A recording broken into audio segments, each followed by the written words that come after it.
It was revealed this week that there had been a massive security breach with Facebook, with millions of people's personal data being leaked out into the wide world. But exactly what does that mean, and are you one of them?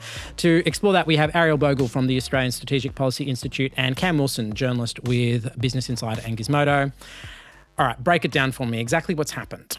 The initial reporting is that it's about 530 million accounts. And within that, there's a whole bunch of details. So that some of these accounts have their email addresses, phone numbers, all other kinds of personal data. From that, we think that there's about 7.3 million Australian accounts. So that's a pretty sizable chunk of the population. It's a pretty big one. And in there is a lot of kind of quite personal, private information. Right, so Ariel, they've managed to get the details of in excess of the population of Sydney. What has been the defence put forward by Facebook? So apparently, according to Facebook, this current data set that has been made available on a couple of sort of hackers forums and now, by all accounts, is pretty in wide distribution, was the result of a data breach that occurred in 2019 and was patched in 2019, according to Facebook. It's in the past in that sense, but it's certainly not in the past for the people who are in that data set and whose personal details, as Cam outlined, are now in pretty wide circulation. I think the phone numbers element here is really interesting and concerning, because if you sign up to a platform like Facebook or another social media account, you're often prompted to provide a phone number as a security measure. At least that's how it's sold, so they can do what's known as two-factor authentication. So when you sign in, send you a text with a code that you enter and then you get into the platform. So even from 2018, Facebook did admit then that it was not only using your mobile phone number as provided for security, but also for ad targeting. So it had already kind of moved the goalposts, arguably, in terms of what it was doing with your number. And now we see what can happen when data leaks, when it includes such personal details as names, date of births, emails, and phone numbers. You know, the thing is about data breaches is that they're kind of like, you know, toxic dump like accidents, where once the information is out there, it's out there forever and there's not much you can do to put the genie back in the bottle. It's a problem. It's a problem that, you know, people might be able to fix.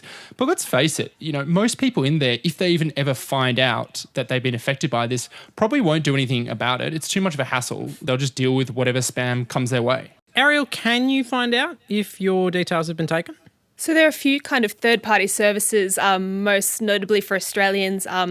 There's one built by a guy in Queensland called Troy Hunt. You probably have talked about him on the program before. There's a few like third-party platforms that will let you enter in your email address, for example, and it will tell you whether you're in this data set. And in the case of Troy's website, whether you're in a few recent data breaches. There are some people building tools now too, so you can look up via phone numbers whether you appear in this Facebook data set.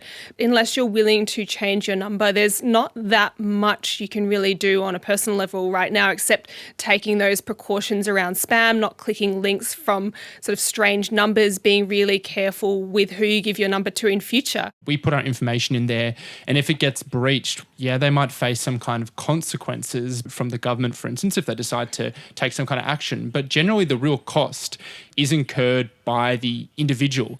I try and be judicious about where I give out my mobile number now. You know, I try not to give it to places like stores running, you know, rewards programs, because, you know, my number and this kind of security that comes from that is actually pretty important. You know, talk to any tech expert, they will tell you there's nothing foolproof, completely safe, completely secure.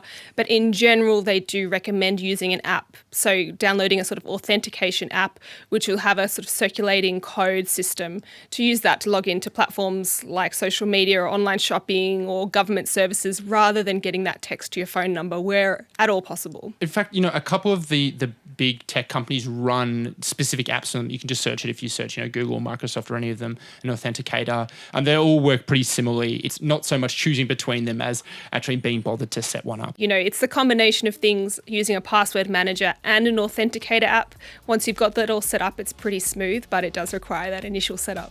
There is lots more of this in the podcast of Download This Show. We're also talking about the future of augmented reality. You can find it wherever you get your podcasts.